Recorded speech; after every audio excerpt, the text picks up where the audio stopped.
whether in the academy or outside of it. The kind of a society we are living in, and the kind of the predominance of media, predominance of capitalism, and all that. I'll talk about all this later on. All of this has set up for not leading holistic lives. It is against living holistic lives, and I will explain to you the factors. So. Why do I consider holistic ways of leading academic life important? I was giving you a background of what are the factors that cause the problem, right? So I will discuss them in a little bit later. But why I became particularly interested in it is because I came across many transformative educational thinkers and perspective in education. And I can just keep on counting the names. There are so many: William Pina, Ted Oki, Maxine Green, Paulo Freire, so many of them, James McDonald, J. Krishnamurti, Rabindranath Tagore, so many of them. And these thinkers emphasize on looking at education as a broad subject matter, not as only merely an instrumental subject matter where you transmit information to the student, whether in a boring way or interesting way, but fundamentally asking what is the purpose of education. Is the purpose of education merely to get a job? Is the purpose of education is to just memorize the disconnected information and get credentials on the exam? So I was quite disinterested in instrumental forms of education quite early on. So why I considered holistic learning more important, or holistic being more important, is because of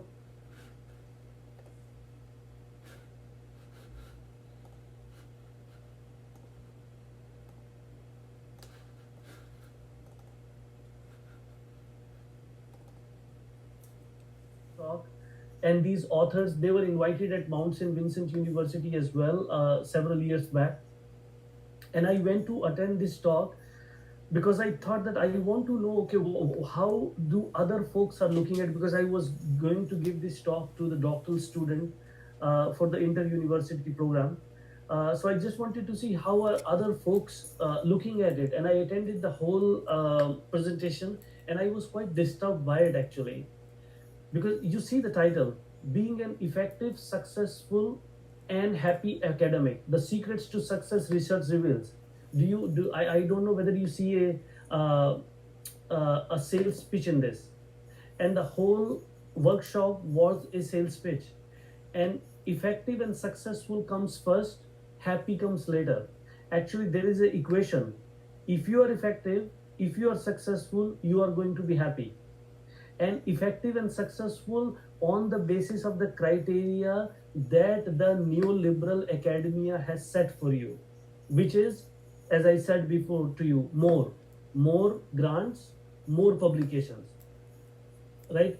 So I thought I will just bring this to you to say that I am not trying to sell you any ideas. I'm not a holistic academic life guru who is trying to sell certain things to you.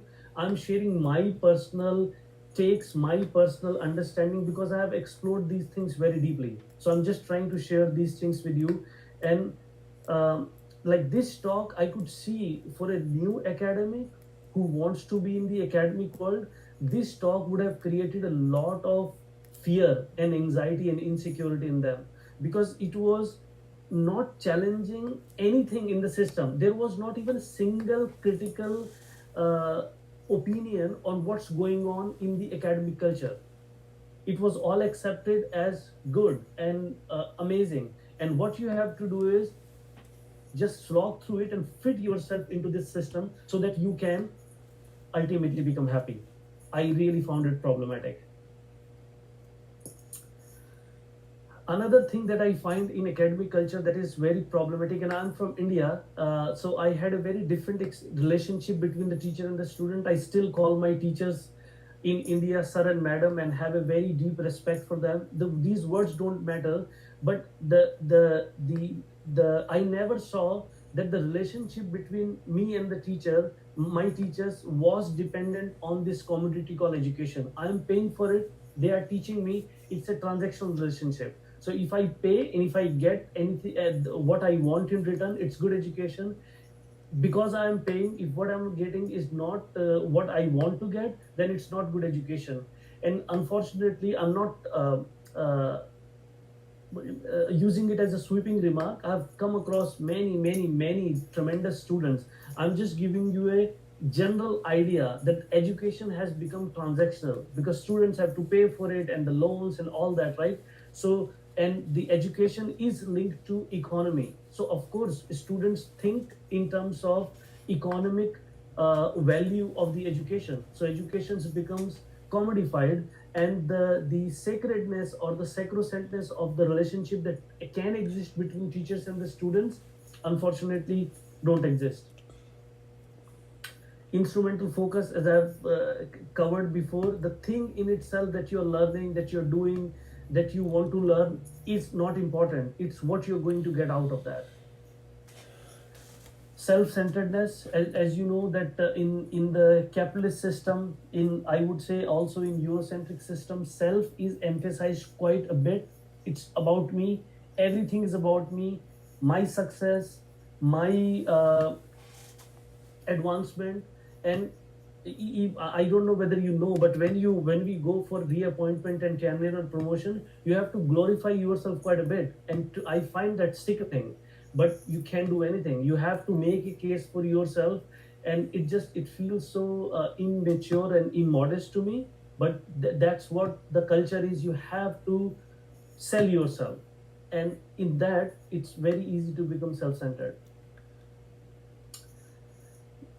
I'm not sure whether you all are experiencing. Pandemic has made us all quite self-isolated, but in academic culture, I find that this is something that easily occurs because we are all working mostly individually, and we have our own projects and our own ideas. It's very easy to get isolated, and that to me can have a lot of toll on individuals because this is not a profession which encourages community. So, although at Mount St. Vincent University, Faculty Association tries that very hard, and it does actually work too. It has been really good during the pandemic, the effort that has been made. But in academic life, especially as a doctoral student, because most of you are doctoral student here, it's very easy to get isolated, and that affects one's well-being quite seriously. Comparison and competition, it's connected to the points that I have said before. If more is important, selling yourself is important, that of course we begin to compare ourselves with each other, we begin to compete with each other. And anybody who knows that when we feel jealous, when we are envious, when we compare, when we compete, that never lets us feel peaceful or happy within ourselves. It's a constant struggle. And in academia, that culture definitely exists and it fuels it too. Uh, these are the things that I have recently encountered. I've encountered them before too, but recently, more specifically, I've encountered them. So there is toxicity. I wouldn't say toxic people because that just individualizes the problem. I would say there is a toxicity. It exists. It's a okay. I must say that if I want to be in the academic life or some other life, I would be in academic life. So these criticisms shouldn't undermine the value of it. Maybe I'll cover it a little bit later on. But the toxic uh, uh, environment does exist. There are also bullies in academic culture. Those who have gone through the peer review process, you will see that academics can be behind the blind review wall, and they can actually bully you. And there are many other types of bullying as well. And power trips, people who are in position of power can definitely exert it on you, and they do exert it on you. I've definitely experienced that, struggled with that quite a bit for chunk of my academic career. Inauthenticity, it's connected to the factors above. If the focus is more, if the focus is on selling yourself, if it's a instrumental focus, then it's not very difficult to become inauthentic. Because if you are trying to do things which others expect of you, it's very easy to become inauthentic and not do something that you're really driven by, that you really value. And I think this is the last point. Above all, health, wellness, and well being and happiness are actually not the priorities. It's the productivity, it's the hard work, it's the struggle that is the priority. If you say somebody, I'm feeling very happy, very healthy, I don't think people are used to hearing that. If you say, I'm struggling quite a bit, I'm really busy, and then people will say, okay, it will pass, it will get better. But if you really say that I'm like really focusing on my health and well-being and I'm just taking things easy, I think that's frowned upon in academic culture. Okay, so how have I personally dealt with these problems in my academic and personal life? So I will be quite quick in these points because there are a bunch of them and I want to make sure that the doctoral students also get a chance to speak. So critically engaging with these negative factors. So whatever I shared in the previous slide are the ideas. Somebody sending a chat message. Is it something that I need to be aware of?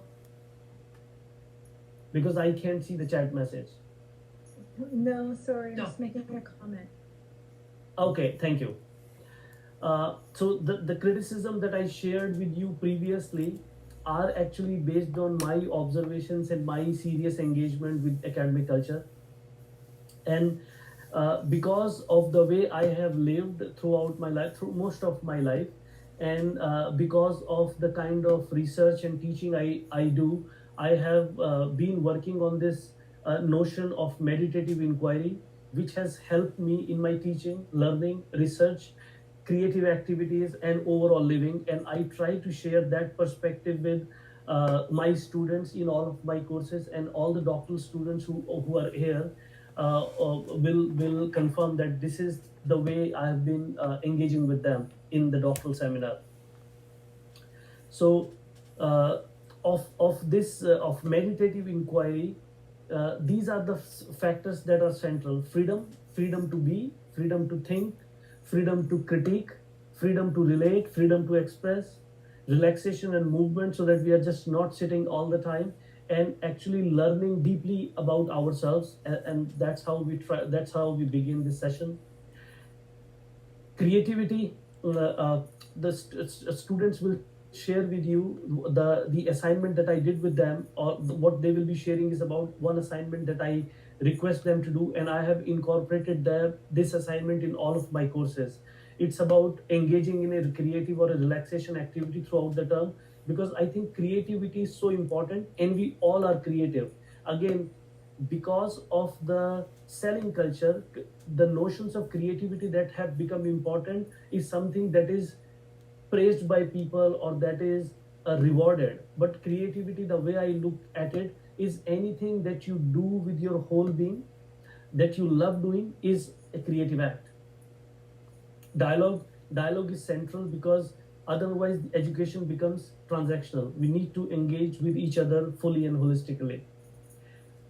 And again, those of you who have studied with me, you know that I start everything with you, your autobiography, your life. Because unless you are connected to yourself and why you are doing certain things, why are you interested in something, it's very easy for your research to become inauthentic. So bringing it back to you and connecting it to your life is one central idea of meditative inquiry. I think the last point I've already covered. Focusing more on authenticity than productivity, doing something that you really want to do, that is connected to yourself, rather than doing something because somebody else wants it, or it is going to get funded and all that. This is also very important. I was saying earlier, right? The health and well-being are not the priorities in academic culture. So if you are anxious, if you are stressed, if you are having physical discomfort, the expectation is that, of course, you will seek help, but you will struggle through these things and continue to produce more. Uh, but it is not recognized to understand what are the background from which these things emerged, and is it important to prioritize healthy living and happy living than prioritizing producing at all cost. So in my life, I have discovered at least two holistic forms of exercises. And again, I can go a lot. Why am I calling them holistic? Because I don't have time. But so I'll say, because they are, first of all, they try to cover the whole body. They look at body as a something that is it's connected, not as isolated. So if you are having a problem in your arm, just exercising arm is one way of looking at it, and exercising your whole body so that your arm is healed with your whole body is a holistic way of looking at things, in my view. And based on my own personal experimentation, I'm sure there are so many other ways. Yoga and qigong have really helped me. When I experienced health issues, health problem, I also recognized that because of the spread of Western medicine system, which has quite a bit undermined the cultural forms of medicine system around the world, including Ayurveda that emerged from India, we have quite become dependent on pill culture. In my own life, I have experienced that it was easy for an expert to put me on a pill for the rest of my life than helping me understand the root of the problem and eliminating it. So I sought help in herbal systems, and I would say that they helped me quite a bit, because the focus is on changing your lifestyle, allowing your body to heal, then becoming completely dependent on a pill for the rest of your life. Cultural knowledges and experiences, I think, because the kind of artificiality and the commodity culture that we have developed, which uh, links happiness to having more and producing more, I think we have forgotten the value of cultural experiences. uh, because cultures, as you know, have developed over thousands of years. They are rooted in the soil of the earth, in the air, in everything existential, in everything natural. And the more we distance ourselves from the cultures, from the ancient cultures, holistic cultures, and the less we experience them, the more we are going to suck in this unhealthy kind of an environment that we have find ourselves. Being in nature can't can never be overemphasized. There is it's like it has become also fashionable, right? But if you allow yourself, I'm sure we all have done that, and it's I probably am speaking on our behalf. There is something that when you are in the house, you're kind of cut off from a vital energy that rejuvenates you. And as soon as you go out and allow yourself to be in the outside world, the rejuvenation process, the healing process begins. At least that's how I've experienced it in myself. So in my view, one factor of living a holistic life is to allow oneself to be healed by nature, and nature is actually ready to heal you. The depressions, the anxieties, if we just allow ourselves to be in the nature with full presence.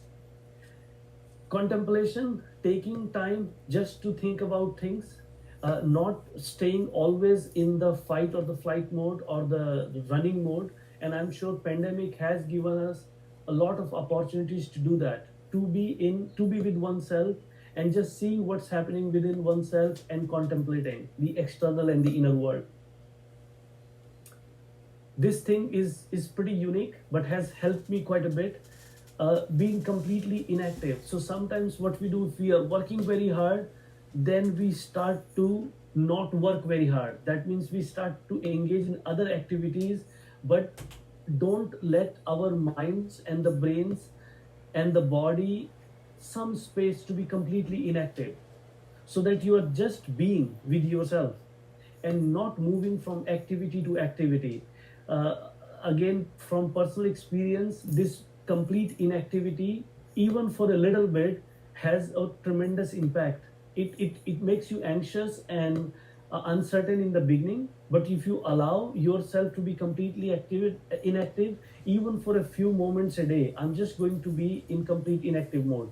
thoughts are going, let them go. Feelings are going, let them go. Let everything happen, but I'm just going to be inactive for a moment, doing nothing. Try it. I have found it amazing. Learning new things for the sake of learning. So, not always professional development, not always how to add a new skill, how to add a new thing so that it improves my CV, it improves my career. Just doing things for the sake of doing in itself, I would say, is a very healing act. It has helped quite a bit. It has helped me quite a bit in my own life. Uh, this is also something that I have encountered in my academic career, and I have never done that. I've never accepted bullying behavior, and I've tried always to save myself, challenge the people who are doing that, and at times escaped the situation when it was not possible to continue in that situation. And sometimes I also see that a lot of people see somebody being bullied or somebody in a toxic environment or in an unjust environment, but they don't raise their voice. I think it is important for us to do that if we want to create safer spaces for us all. Uh, uh, Again, this has really helped me. Can't be understated the significance of friends, colleagues, and family. It's very important to find a community that you can share your work with. So, or if talking very instrumentally, sharing your academic work with a close knit group of people, it saved me in my doctoral life. I always sought feedback from not only my teachers but also from my friends and the colleagues who were with me. And I would say this is really significant to be able to do that. It will save you. It will really help you. Uh, I kept this point to be the last point because I didn't want to start with this. So we are in the capitalist culture, we are in the neoliberal culture, and all the problems I have highlighted do exist. So it's not possible to create an alternate world immediately. So unfortunately, you will have to play the game a little bit. But it's okay to play the game knowing that this is a game, then actually taking it very seriously. I'll start with a story and then I'll end with a story and then stop. I'm not a great storyteller, so I hope I'm presenting you with the right version. So there were two kingdoms nearby each other, and one kingdom was very successful, and its king was really loved by its people. And the nearby kingdom's king was quite jealous of this king and his popularity. So what he does is he asks some of his agents to put a liquid in the wells of this kingdom so that all the people of the kingdom become crazy. So they do that, and everybody becomes crazy. And they go to the king's door, and they want to replace this king. They want to throw him off because king and his minister. There are only very few people in the castle who are sane. So the his prime minister suggests him that the only way to get out of this situation is that we also drink that water, so that we are also crazy. So they do that, and they are crowned again. That king is crowned again as the king. So what I am telling you is different. I'm not saying drink the water, but maybe act sometimes that you are crazy as well. But just don't be completely caught in it. So now I think we'll go to the students' presentation. So Jamie, Kelly has to Dudett, Kelly has to leave quickly. And if you don't mind, we will start with Kelly and then we will follow the sequence. Is that okay with everybody? Yeah, that's fine with me. Yep. Okay. Okay, perfect. So, all right. All right. So my name is Kelly O'Neill, and I'm a doctoral candidate from the 2019 cohort based at living in Halifax, but based out of St. FX. And I'm going to share with you the way that I interpreted this relaxation activity. in Dr. Kumar's class, and I'm very grateful for the opportunity to speak. And again, I apologize for not being present for other people speaking. That's a real loss. Kelly, can you just give me one moment? Just Sure, one yeah. moment. So Yeah. I just want to let everybody know that I have this assignment in this all the courses now, but I started, I think, with the doctoral seminar where I ask students to choose one creative or relaxation activity that they do throughout and see how it affects their academic work or if it has any significance for it. So that's what these 5 students are sharing, and others who are present can share as well in the discussion section. Thank you, Kelly, and sorry for the interruption. No worries. So if we could just go to the next slide, I'll talk about my chosen activity, Okay. which was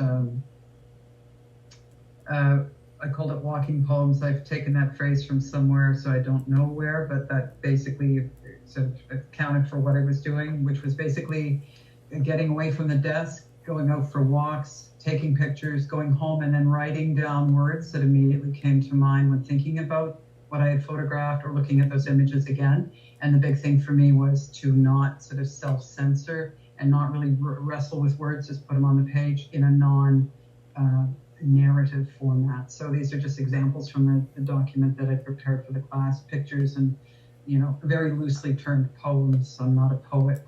I chose this activity because I respond to the world visually, and I also love words, and I love nature, and I love being away from artificial environments. I find that very restorative. I find richness in images because really of what is left unsaid, I find fullness in silence. I'm an introvert. I think that's part of the reason. I'm also recharged by solitude and by silence and by natural beauty. I don't think I had a clear intention about what I wanted to do with this assignment. I just knew I wanted to do it. What I found in reflecting on it afterwards is that I think I was trying to make peace with words and find a love for words again. I had felt really cut off from this sense of beauty and power in words in, for me, what is a really artificial language of academia. And the whole purpose about writing spontaneously without this sort of self-censorship that it really accompanies for me being in academia, and just finding some peace and being okay with being spontaneous in my writing in response to the world. I found that very liberating. And then just from a visual perspective, the relief of empty space on a page, I just felt really grateful for. I'm sure we all are, reading these sort of dense texts with words. It's just overwhelming for me. So to have breathing room on a page was a big deal for me. And overall, it kind of reaffirmed that sense for me of what I know to be true for me is that seeing and perception and images are important ways of knowing and expressing truth and seeing that kind of value in intuitive and emotional responses, as well as simply the brain engaged with reacting to the world. So the next slide, please, Dr. Kumar. Sure. So I took your introductory comments about it, being important in intellectual work to approach this work from an integrated being, from a place of wholeness that engages all those aspects of ourselves that you were talking about. And I started to think about, what is the opposite of that? What's that disintegration for me? And I started to think about those specific ways that academics can undermine that wholeness and cause that sort of fragmenting of identity, especially if I don't bring attentiveness or awareness to it. So for me, in this small exercise, I really kind of grappled with the priority that's given to text. So reading and writing, this very kind of linear world of logical thinking. It's very it's an uncomfortable place for me. It's not a place that I now normally kind of live. I've seen this in students in doing some teachings, that people who don't literally fall in line have trouble.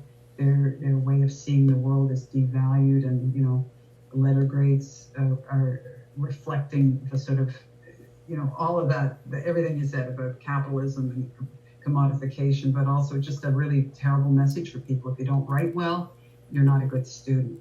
And this imposition of this linear way of thinking as the way to learn of education, I think we all suffer when what we value is not asked from us. I think it's a very painful thing. So next slide, please.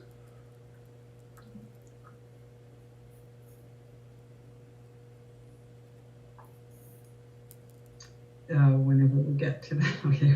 Sorry, I have changed it. Can you speak, Kelly? I Yeah, changed I it see on it now. my Yeah, part. sorry. Okay. I just wanted to do a quick. These images were from my little poetic walks as well. That's what the photographs are about. So this exercise really grounded me in the importance of turning to, and you alluded to this, Dr. Kumar, of turning to what you love as a restorative, and going to that place often when we can. This activity mirrored for me as a kind of a working passion is life. I work as a gardener, so totally connecting. That's the only kind of work I've done in life that feels like I bring this integrated being to. And I try to approach academia, again, someone else's phrase, being a stranger in a strange land. I come from a working class background.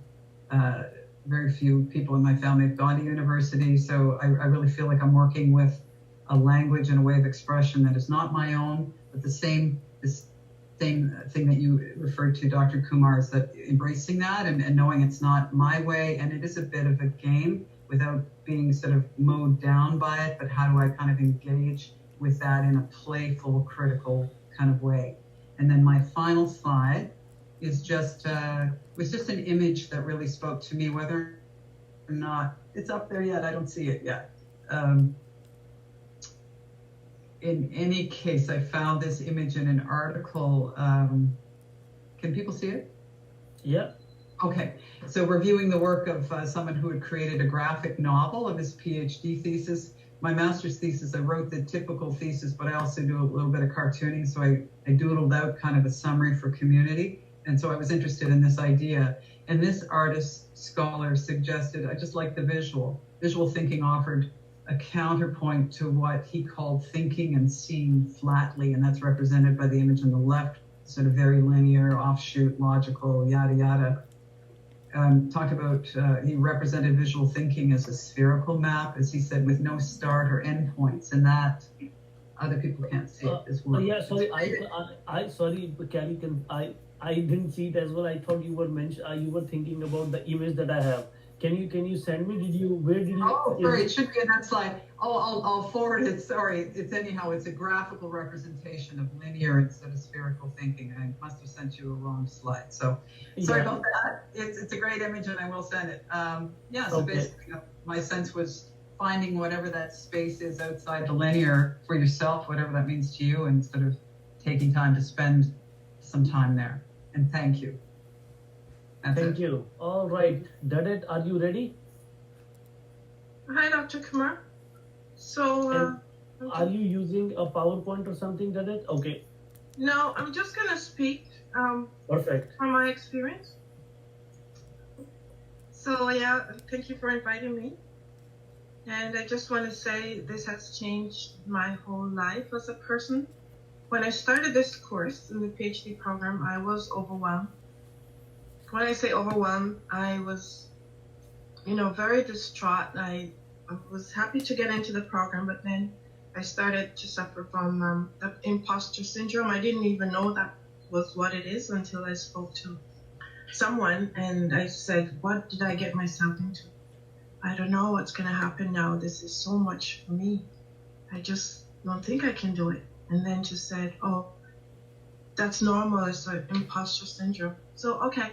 I said, well, let me try it. So I did. So I started the courses, and, I finished the first few courses. It was a lot of stress because, it was new to me, and I know, well, it's a lot of work, and it was so much work to be done.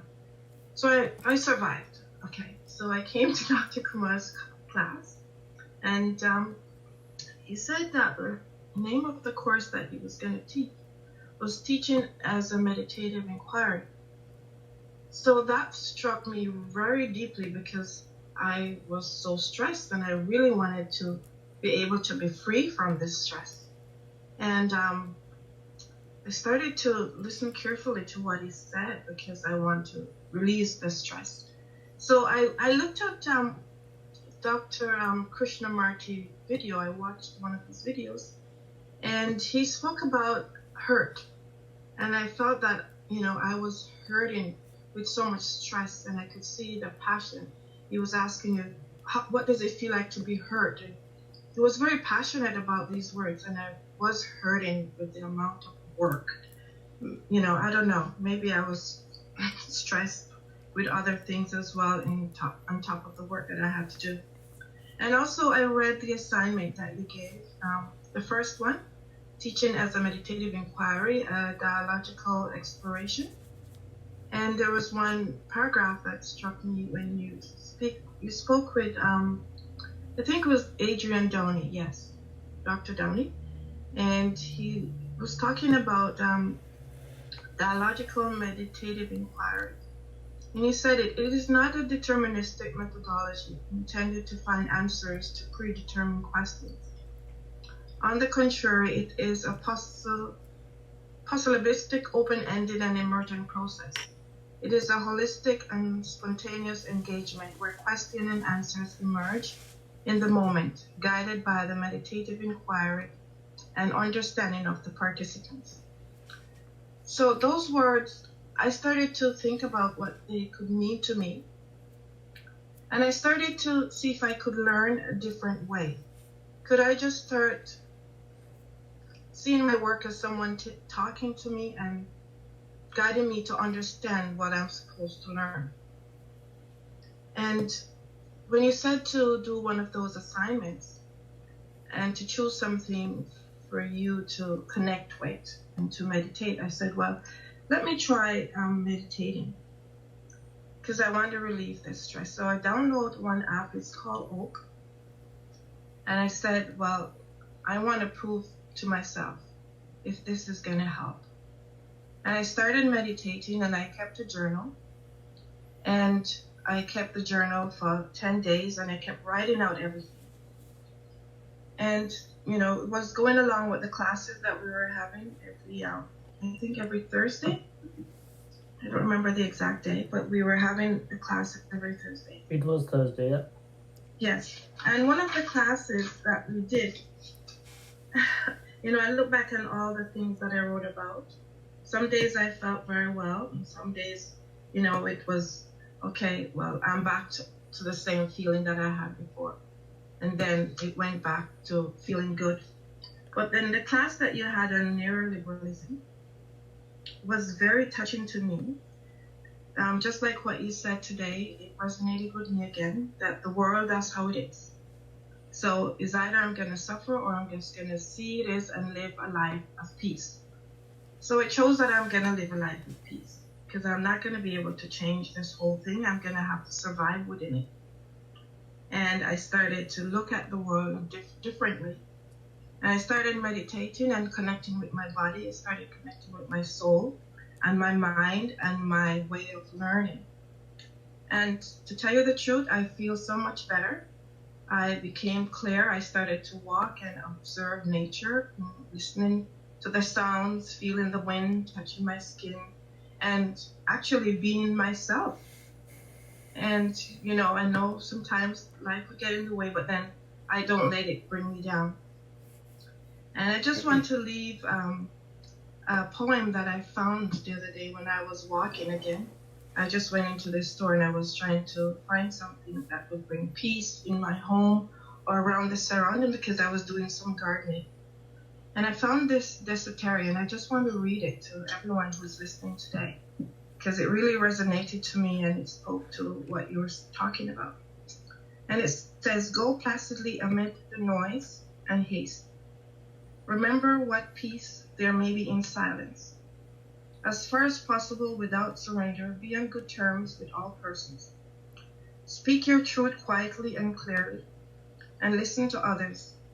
Even the dull and ignorant, they too have their story. Avoid loud and aggressive persons. They are vexatious to the spirit. If you compare yourself with others, you may become vain and bitter. For always there will be greater and lesser persons than yourself. Enjoy your achievements as well as your plans. Keep interested in your own career, however humble. It is a real possession of the changing fortunes of times. Exercise caution in your business affairs, for the world is full of trickery. But let this not blind you as to what virtue there is. Many persons strive for ideals, and everywhere life is full of heroism. Be yourself, especially do not find affliction, neither be cynical about love, for in the face of all adversity and disenchantment, it is the perennial of as the grass. Take kindly the counsel of your years, gracefully surrendering the things of youth. Nurture strength of spirit to shield you in sudden misfortune. Do not distress yourself with imaginings. Many fears are born of fatigue and loneliness. Beyond the wholesome discipline, be gentle with yourself. You are a child of the universe, no less than the trees and the stars, and you have a right to be here. And whether or not it is clear to you, no doubt the universe is unfolded as it should. Therefore, be at peace with God, whatever you conceive him to be, and whatever your labors and aspiration. In the noisy confusion of life, keep peace with your soul. Will all its sham, druggery, and broken dreams, it is a beautiful world. Be cheerful and strive to be happy. I like these words, and what you said in your last slide, I identify with them, and we just have to be the best we can be and try to make it, through life as we go along. Thank you for giving me the opportunity to share my story. Thank you. Thank you for taking the time and sharing your story. Thank you, Dudett. Beautiful. It's beautiful. Okay, Jamie. I'm going to try to share my screen, and if it doesn't work, I've emailed you my presentation there. Oh. Is there a way to select screens? Let me see. So when you I hate when it starts to echo. So are you able? Let me try.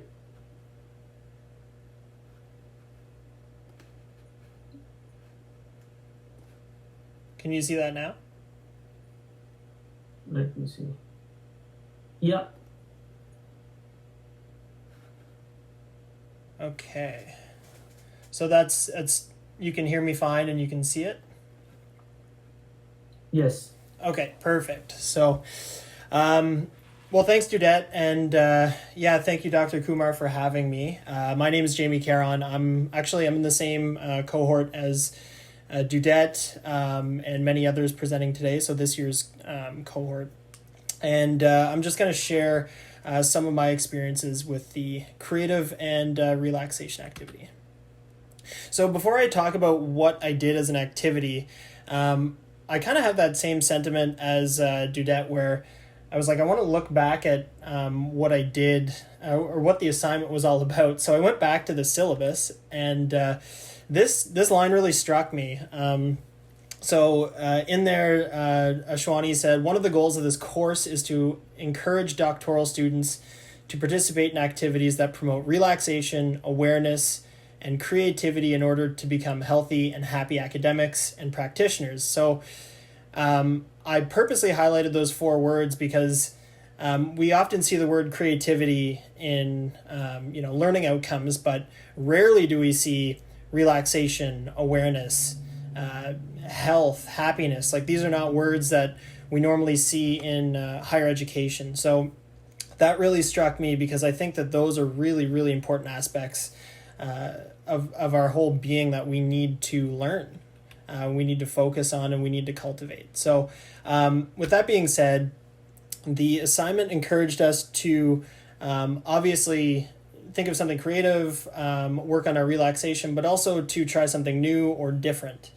And so the focus I had, or I will have for this very short presentation, is on exercise. I use that as an outlet for relaxation.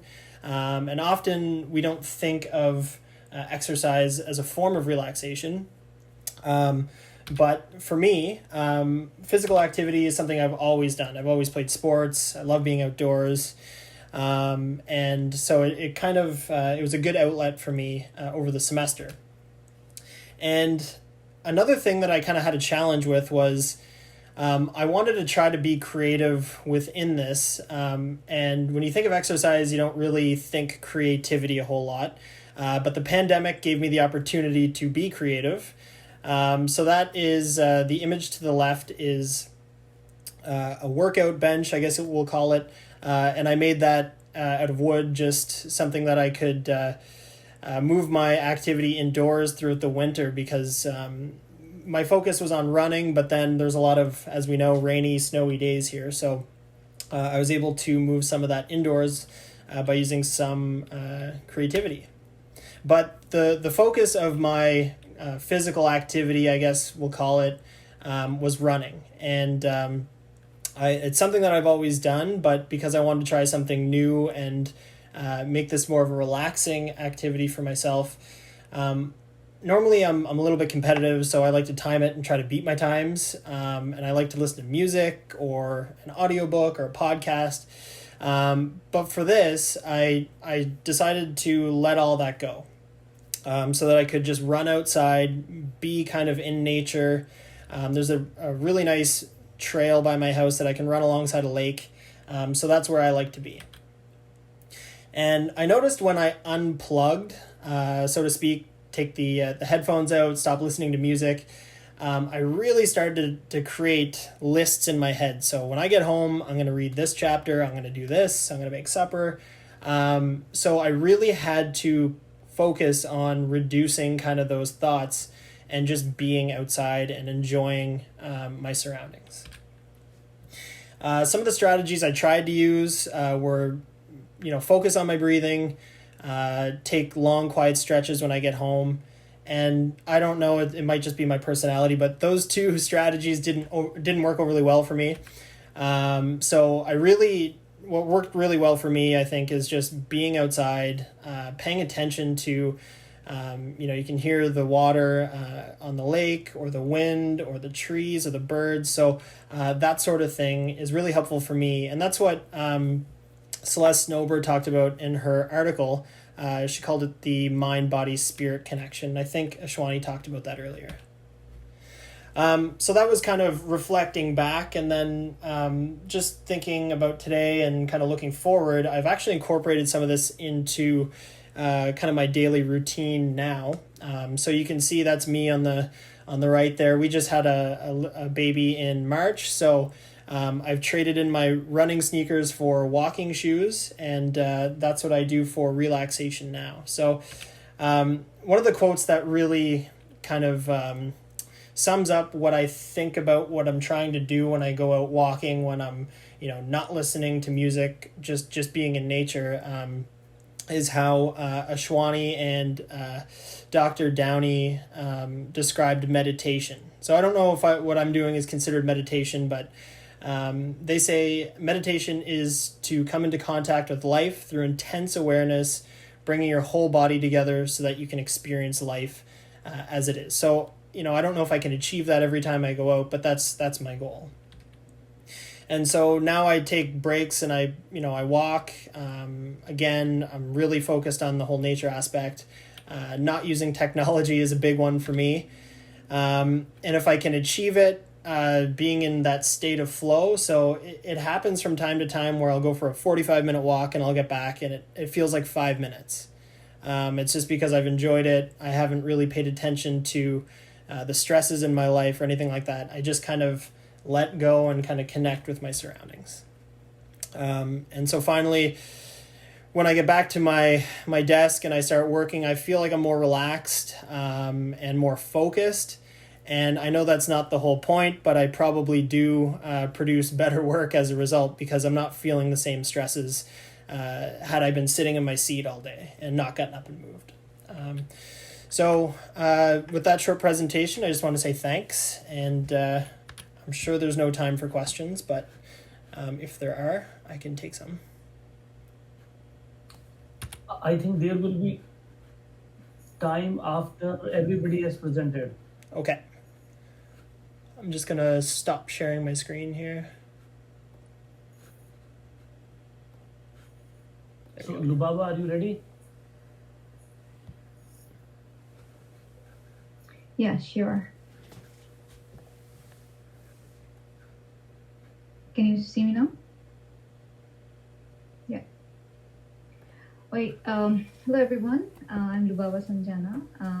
I thank Dr. Ashwani for arranging this and inviting us to share our experience regarding this creative and relaxation activity. First and foremost, I must say that this is the only activity or only assignment in my life where I've been asked to relax and do something creative, and at the same time these things will be created. So it was really something quite new to me, and I initially was quite unsure about what to do for the relaxation, because naturally by nature and my personality is a bit being a bit uptight and being stressful all the time. So I was not sure what to do, and Dr. Ashwani, I must say that all through the course has been very approachable. So I talked to him, and he said, "Why don't you explore something new? Why don't you do something new that might be interesting to you?" So I thought of doing something like walking in the nature or something like that. But since my doctoral journey kind of began with literally keeping my toddler on my lap, so I thought of doing something to cherish this moment so that it can be meaningful to her later in my life. So what I did, I actually made a walnut, embroidered walnut, and the stitches was used, which was cross stitch, and I never used it before, so it was a new thing to me. And although I would say that I couldn't really do justice to the very objective of the activity. I had to do it like later at the night when my daughter was asleep, and but overall I think the exercise kind of took me to a very relaxed mode, even for a few minutes or few moments. And at the same time, I realized that I'm also, kind of pondering upon or cherishing those moments that I had with my daughter when I had her. And also, I think the overall activity is a very unique way of looking at life, because I have been working at a particular university back in my country in Bangladesh for a couple of years, and I never could imagine to have a harmony between a personal life and a professional life. When you are at the workplace, people behave as if you don't have any personal life, and when you as a Asian woman, when you come to your house, people behave as if you don't have a professional life. So balancing between these two and having a harmony between these two always seems to be quite I would say unachievable, something quite difficult. But I think this activity kind of made me realize that how important it is to actually take a pause and think and very importantly to delve into yourself, to see what really make you relaxed or what really make you happy, and to make it a point that it is okay to do something relaxing. Because I would say that I never really realized that how stressful I've been all my life before this activity, because I always thought that okay, people are doing like this. This is the norm. This is how we are supposed to behave. And I also shared in my classes that how I had to continue working even after I had my daughter. I mean, I couldn't get a maternity leave and all. So I always thought that, and that has been really praised by my superiors and by my senior teachers and all. But this course, this activity, and I would say not only this creative or relaxing activity. I think all the assignments in Dr. Ashwani's course are kind of designed in a way where it kind of takes away your stress from all the technical aspects, mechanistic things, rather than exploring and truly learn something. I won't say that the courses or the readings that we had were easy in any way, but at the same time, it was kind of taking us away from the stress that we go through in other courses, where it is more on like technical aspects and more mechanistic, I would say. So yeah, I think that's what I had to say. It has been a very unique experience for me, because it's the first time where I had been asked to do something creative, relaxing, and it has been a wonderful experience. Thank you. Do you have the picture of the thing that you I made? do, and I was wondering how Jamie shared the screen. So Jamie, could you please tell me, is it like share application screen, and that's how you did it? Yeah, that's how I Yeah, I did think it. so. If it is open on your computer, then you can just share screen. Sure.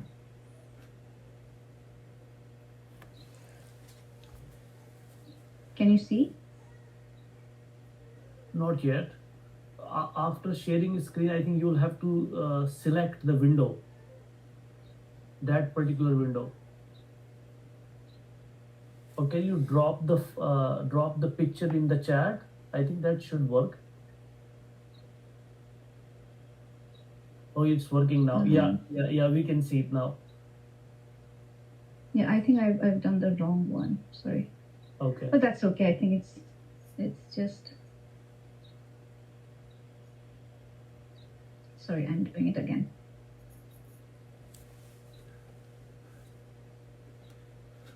It's open, but it's not showing. The window is not coming. I don't know why. I hope you can see now. Yeah. Yes, we can. Yeah, so at the right, it's my daughter. She is Nashita. And the left one is the embroidered walnut that I made during the activity. So it's like a cross stitch that I never really explored. So this was the first time I did. And yes, like I said, it has been a wonderful experience. Thank you. Thank you, Lubaba. Thank you. Thank you. Simon, are you ready? Yes, I am. Go ahead.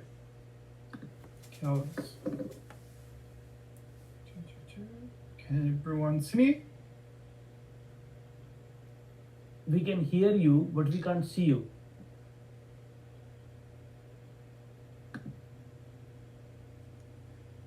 Oh, now we can see you. Okay, Hi, perfect. Simon. Hello, for people that don't know me, my name is Simon Sylliboy, and I'm from Eskasoni First Nation. And just like to welcome you all in, well, I'm presenting from Mi'kmaq territory, so just like to welcome you all. So for my wellness activity, I wanted to engage in something that would push me towards balance in my life, because that's what my elders always taught me. I always try to sustain balance. So to me, I always thought, what is something going to ground me? So I thought I would engage in Porcupine Quill Art. And it's one of my favorite art forms, but because of COVID and those type of restrictions, I wasn't able to do that, because my friend who does that activity is about an hour away in a different Mi'kmaq community. So I decided, what is something that I could focus on, which is my wellness. So I decided to become more healthier, change my diet around, try to exercise more, and I continued with that activity today. I feel healthier than I started this program. But when I realized within this wellness activity, I noticed that I started treating it as a journal entry more. So every time I would reflect, this is what happened. I lost this much weight. I did, 3 sessions of cardio instead of 5. I had a slack week here. But I noticed with this journal activity, I reflected a lot of things that was going on throughout this semester. As people that were not aware, there was a lot of racism within the Mi'kmaq Nation during that time, the lobster industry. There was a lot of scandals and stories with regards to treatments of Indigenous people in the health professions. Sadly to say, my first cousin was a victim to one of those type of mistreatments. She wasn't taken seriously. They didn't take her word regards to her health, and she ended up passing away. So this journal, I could call it my personal journal activity, was a way for me to reflect on how I felt. What were some of the frustrations? What were some of the articles that I read up on residential school, colonization, that really impacted my wellness, impacted how I can be a successful doctorate student. So a lot of these factors are really influencing my capability to work. Sometimes I wouldn't read at all. Sometimes I would just leave my work behind. And it was really impacting my performance. So with this, when I kind of shifted towards this journal activity, it helped me kind of let out some of the frustrations that I was going through. It helped me identify what were some of the improvements, what was up that week, what was down that week. And overall, this is something I do not normally do, like write in a journal or a personal reflection of. I usually just go on with my day. So considering this, I didn't think I would shift my journal entry as a self-care type of thing, because that's not normally what I usually do. I usually end up caring for others instead of myself. So I thought this was an important opportunity to kind of reflect in my journal, rather than my kind of like my change in lifestyle to more of like kind of like a journal, kind of like a diary type of thing, just reflecting on what I'm feeling, what's going on, and how am I going through it. And yeah, so that was my activity. Thank you so much, Simon, for sharing that. And I remember reading your journal and also realizing at that time that how much it is important that we pay attention to what we are feeling and take a notice of it rather than put it away and just carry on. So important. And also important, I think, to bring in some of those perspectives in your research as well. So thank you, Simon, and thank you all the presenters. Now I think we can leave it open for question answers for a few minutes. So if you want to ask a question of me or of any presenter, or if you want to just share your thoughts on how it was for you to listen to all these perspectives, I and the presenters would really appreciate if some of you could share your audio or video and share your thoughts on how this whole thing was. And do you think it is important to talk about this stuff? Anything that you want to share?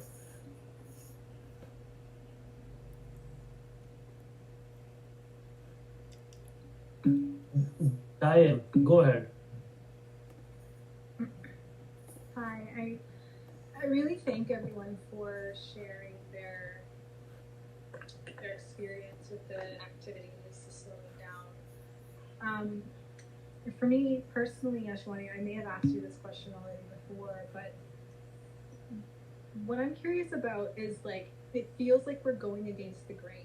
It feels like when we're asked to slow down, my system, when I tune into my body, right, there's a resistance to it. And I can also sense into culturally and socially in the academic world that we're going to be faced with people who are really conditioned to that fight flight, what you said. So my question is around, like, the space of unlearning and, like, learning to slow down when it's so fast paced. There's this weird dissonance, but also liminal space. So I'm wondering what it's like for everybody, right? When we're trying to slow down in a culture that doesn't encourage it and actively discourages it. I can share. Go ahead, Dudett. No, you go ahead, Dudett. You share first. Yes, I understand what Diane is saying, because I do work with students who have to write exams, and they're usually very, very stressed. And I just want to share back my video. Can you see me now? Yeah. Okay. Yes. So I was just saying to Diane and to everyone, and she was wondering, how do we cope? So what I did was I created a PowerPoint for my students and how to manage their anxiety, because, my background is in nursing, and I know the physical effects that it has on the body. And I went ahead and I made a slide. And I don't know if there's enough time for you to just show quickly what I did. I could just go through it if that's okay. But I'll just speak to it now anyways. So I asked the students to write down their thoughts. And I remember you did that activity with us, Dr. Kumar, and all the negative things that were in their mind, and have them write it down. And when they're finished, I asked them to crush it up, throw it in the bin, and to now write down the new things, what they're thinking about, and to repeat those thoughts, the positive things in their mind, until they feel good about themselves. And I also went on to explain a part of the brain that's called the amygdala that controls our emotions and would make us feel more anxiety. Somebody would like to just Google the amygdala and see when it's under stress, how the body responds. You could just Google that on your own, and you will see the physical damages that occur when you're not in touch with your mind and your body and soul. The sympathetic system takes over, and you could become ill. And I put that in a PowerPoint slide and asked my students to try to connect with their mind, body, and soul, along with the work that we're doing. So that's what I've done.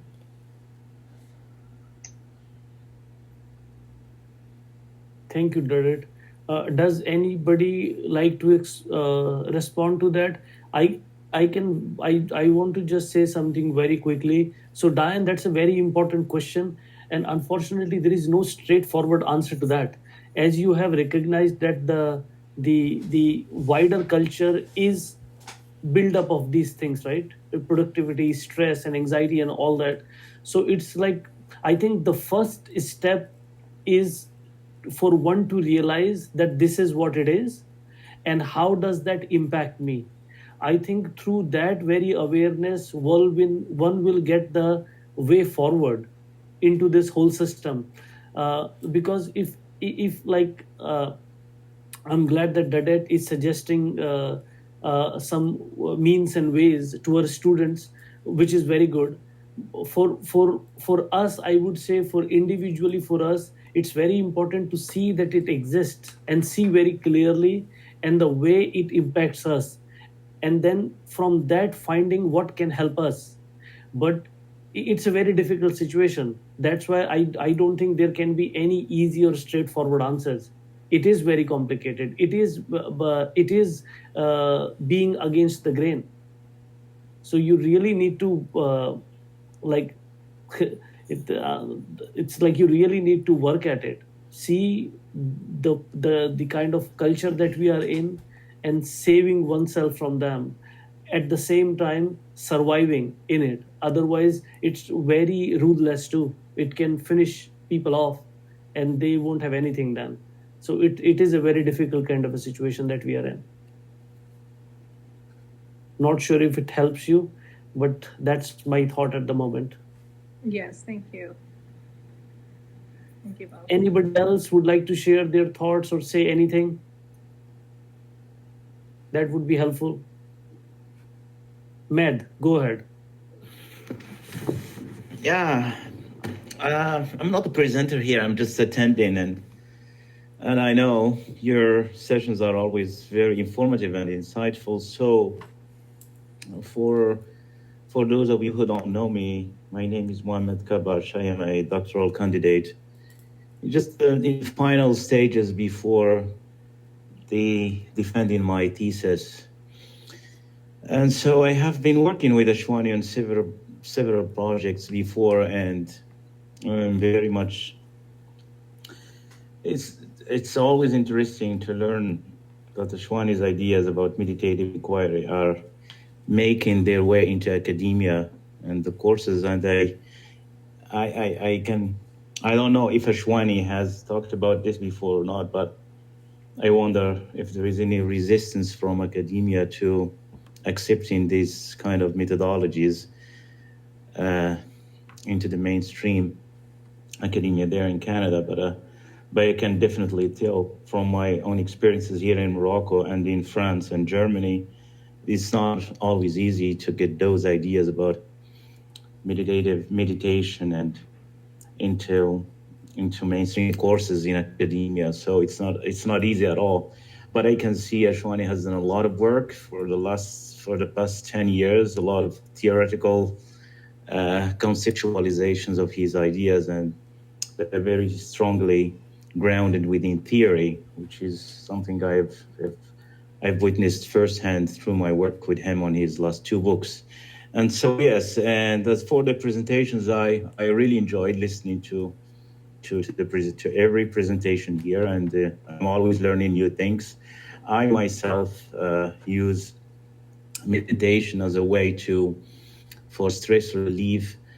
I love journaling. I use journaling and running as forms of meditation every night, every single night. I think, Ashwani, I have shared with you some of my journals. You see, I'm obsessed with, I journal about They are every... very detailed. Yeah, so I have my life journal. I mean, for the last 15 years, I think I have everything written down about everything I do. And I just love to write at night. Before I go to sleep, I write about my day, what I did, my expectations, whatever. I just like the free flow of ideas with no self-censorship, no self-control. I just write whatever, and it makes me feel liberated. Dealing with the anxiety and stress from my studies, my doctoral studies, writing journals has helped me a lot.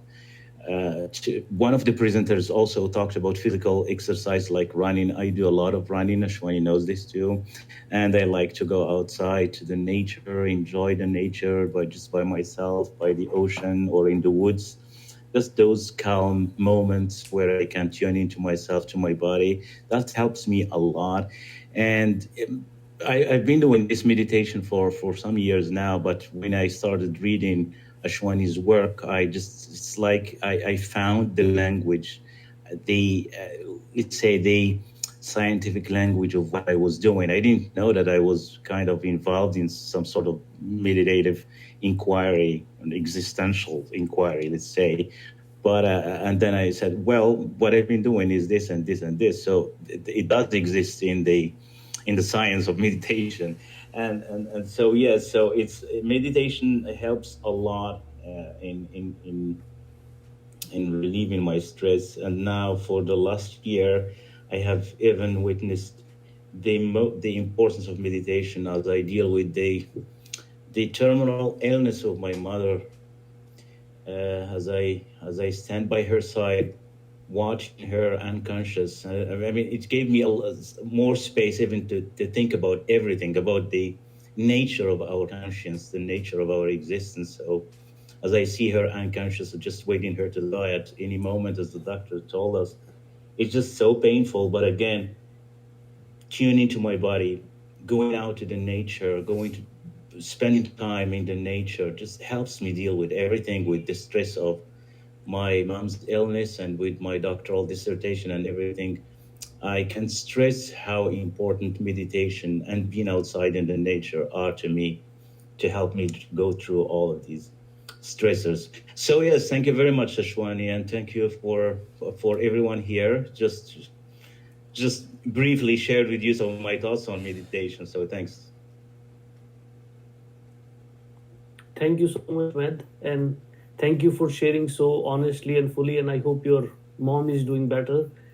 I want to just talk about where you talked about the resistance in academia and all that. I definitely have shared that. It's not easy. These ideas are not as easy to get across. See, like, you can sell people meditation. Hey, if you will meditate, your stress will be reduced and you will be able to produce more. But the meditative inquiry, because it's also critical, it critique the problem in the system and structure, right? So people find it very difficult. So I would say I work quite independently on the margins. I meet people like you who I interact, who see the significance of this and engage with me. But in academia, it's the dominant perspective always dominate, right? The Eurocentric perspectives are pretty dominant, and the capitalistic perspective are pretty dominant. So what we can try in our own little circles, wherever we get the opportunity, we just share about it, we just talk about it. So I see that the folks are slowly slipping away. So if anybody, Sandy, go ahead, please. I was wondering if you could share the titles of the books that you have written. Sure. I will do that. What I will do is I can maybe share a couple of my papers with you, and then you will see that the names of the books are in there as well in those papers. Is that good? I think it might be more interesting to read those papers. Sounds good. And I want to thank you and the presenters, the other students.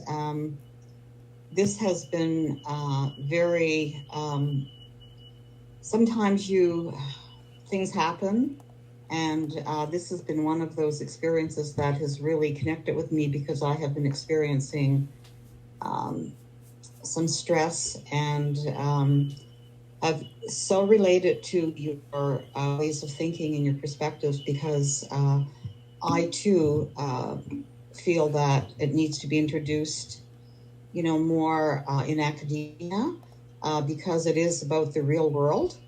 And if we're going to be critical thinkers and teach the students to be critical thinkers,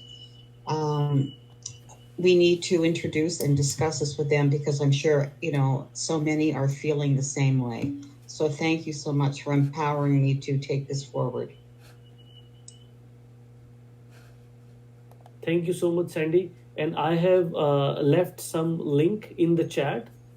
So I think you will find these papers helpful, and then of course you can explore further. The two books are Curriculum as Meditative Inquiry and Curriculum in International Contexts. They are also available through the Mount St. Vincent University Library. But I would recommend you start with these papers, and then you will get the names and all the links from there as well. Thank you so much. Thank you. Okay, everybody, I think we are coming to a close here, unless anybody wants to say anything else. All right. Well, I really want to thank those who came out for this session and all the presenters. Thank you so much for taking the time. Thank you, Dr. Kumar. Thank you. Yeah. Special thanks to the presenter for preparing the presentations. I will be in touch with you.